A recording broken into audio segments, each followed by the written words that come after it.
Today, we'll be speaking about assumption and how it shapes, you know, your future, how it's responsible for whatever you experience in your future. Okay? And what is assumption?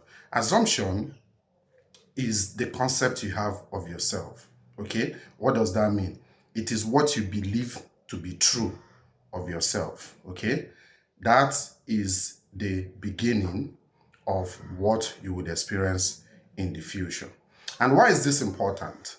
This is important because people naturally think that it is past events or decision that decides what their future will be. Okay?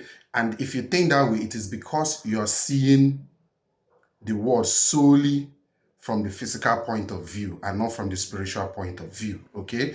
That's why you would think that anything that happens in your future is a direct result of what has transpired in your past. But, according to the scriptures, that's not what it is. What really designs your future, the point at which what you experience in the future starts, it starts with what? Your assumption, your concept of self, what you believe to be true of yourself. And how does this happen? My name is Abishu from the Deaf Foundation, an organization that teaches the Bible as a map of inner transformation. By that, we mean that the teachings of the Bible are the psychological drama that is taking place in your consciousness.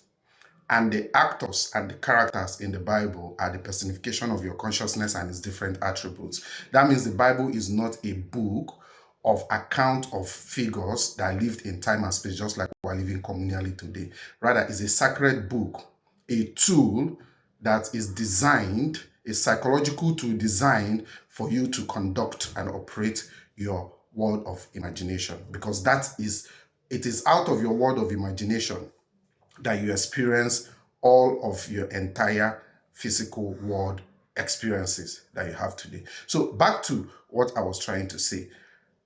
How does this assumption work that shapes our physical, visible world? It all begins here. It all starts here. Okay?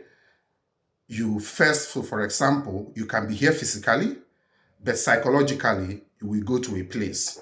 And after you have gone to a place psychologically, that's what, people would say you are not present because psychologically you have gone somewhere. And after you have gone to the place, you return back to your world of senses. That psychological movement, these psychological movements that you always carry out every day of your life, every minute of the day, is what is responsible for the kind of world you see around you. That's why we say assumption is what creates the future you're going to experience and not the past events, or decisions that then lead, that determines the outcome of the kind of future you will enjoy. Okay? It is that simple, not important psychological drama. You are here, but your mind is somewhere else. Then when your mind finishes there, it comes back. What you have done, you have gone to sow a seed you would go and experience in the future. That's what is called precognition. And it is clearly scripturally backed that this is what is responsible for the kind of world we experience in our future. Okay? That is clearly backed scripturally. And we will show you. If you go to John 14:2, 3:29, you remember that story? In my Father's house are many mansions. If it were not so, I would have not told you. I go to prepare a place for you, and if I go and prepare a place for you, I will come again, receive you unto myself, that where I am, there ye may be also. And now I have told you before it come to pass, that when it is come to pass, you might believe. This story, has a literal meaning, and people in the Christendom ascribe it to how God has, Jesus has died and is going to heaven to go and prepare a place for us. Then he's going to come back. That's the second coming of the Christendom teaching. He's going to come back to take, the righteous, as they put it. But that's not what this story is. This story is packed with psychological meaning. And unless you understand the psychological meaning of this story, you will continue to see it as something that can never work for you. So what the psychological meaning is simply the precognition I have just explained.